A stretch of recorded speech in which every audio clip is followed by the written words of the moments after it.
I'm going to give you a tour of my garden here. There is tons of weeds right now.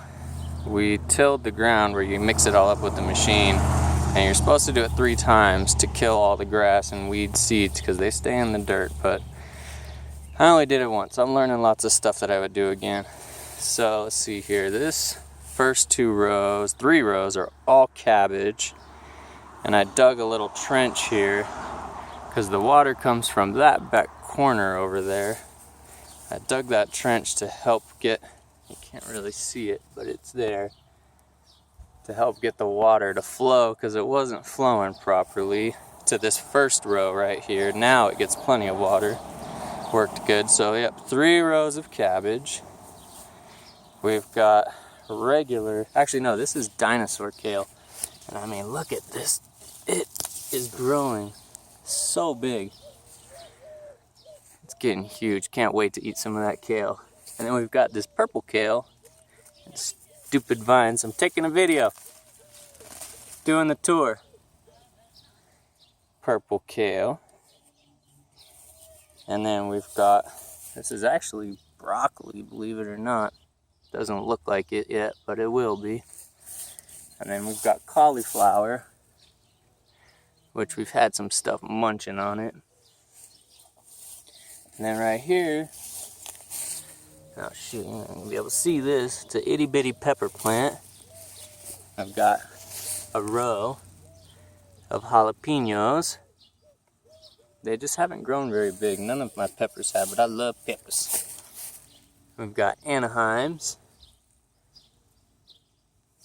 We've got poblano. I made sure to get the 3 peppers that I like. All these peppers are really small though. And then over here, where's our onions? I don't know how well you can see them. And all these rows run that way towards the house. Which if I was smart, I would have had them run from there to there because the water starts in that corner and flows downhill here. So the rows really should have gone this way instead of this way. And we've got a lot of onions here. They started out in really big bunches. You can't really see them in all the grass, but they are there. They started out in really big clumps, and Lily and Serena helped me. And we broke them up into smaller bunches. I guess they're supposed to stay kind of in some clumps. So here are the peppers that are doing good. These are the bell peppers, and these have shot up so much in like a week. They were really small just about a week ago. Been gone for a week, came back, these things were huge. I was super shocked. And what else do we got over here? Over here are the mounds for the, we've got a few different squashes, and they're doing really good. Which squash is this? This is Waltham butternut squash. And this one is doing pretty dang good too. Where's my little flag to tell me what it is? Oh, there it is. That's spaghetti squash. And it's just doing lovely. I might have planted them too close together. And this, oh, where's the flag? What do we have? Butternut, spaghetti squash, and crookneck. So this has got to be the crookneck. And it's doing really good. And then here is my corn. My corn is just doing awesome, except the neighbor drove his tractor in here to help us with the piping. You can't really see because we started to bury it. But it helps get the irrigation water all the way back. We got a pasture back over there for the goats. But here's all my corn. I don't know how well all this stuff is coming out for you to see it. But let's go see one of the big boys of the corn. These are my pride and joy. These ones we actually did from seeds. Everything else was starters that we had bought. But this corn is doing awesome.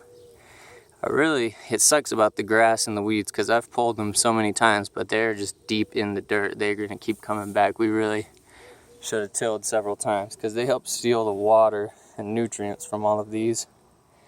The neighbor over there has this stuff called Select that kills only grass, but I don't want to use any chemicals, and you can't even use that on corn because corn is part of the grass family.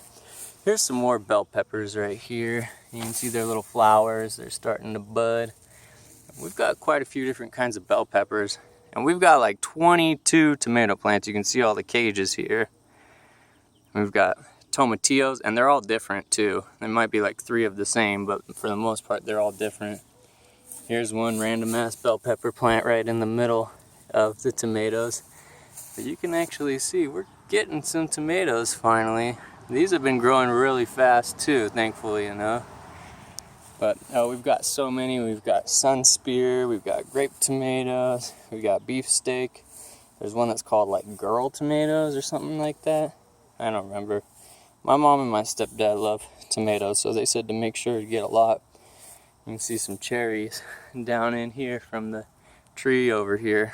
I don't know how edible they are. Lily tried them.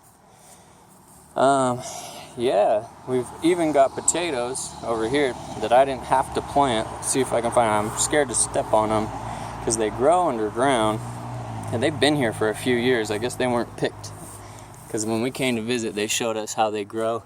So this leaf is for potatoes. So if we dig this up, it'll just be an itty bitty tomato. You gotta wait for these leaves to die, and then you can pick them. And of course, there's weeds galore. But this right here is another potato plant, and there's quite a bit growing over here. That's another one. They're growing underneath all my tomatoes. There's some Roma tomatoes. Don't know if you can see it on there. So the irrigation comes in right here. We get it once a week, and it runs throughout the whole neighborhood. This is a drainage ditch right here. We block it with that sign because this pipe leads to the pasture. If we block the pipe here, then it floods into my garden. And so that's why I've got the channels here. That was the channel for the cabbage, the shade's blocking it.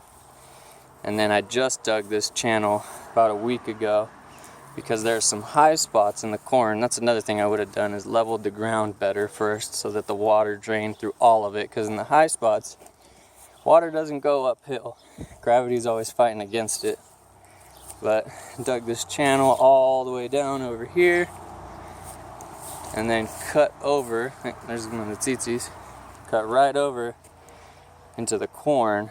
And this is the long patch right here that goes, and it's got to be deep because the ground is so high over here for the water to flow. So this will kind of flood my my high patch. Of course, the freaking neighbor came through with this tractor, and you can see just destroyed some of my corn. I wasn't here. I wish I was, because I would have just done the work he was doing with the shovel instead of a tractor. But look at this corn. Isn't it beautiful? Can't wait to grow some more.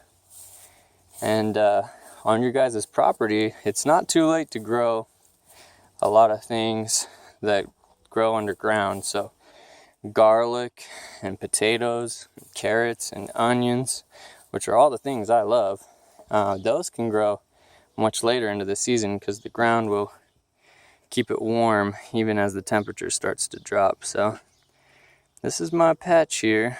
If I could do it again, I would do it totally different, and I would also go wider along that way because we still got room all the way to that gravel next door. And then also behind the corn here, all the way up to that little greenhouse and the boat. And so that's the garden. You've seen it. That's me. Peace out.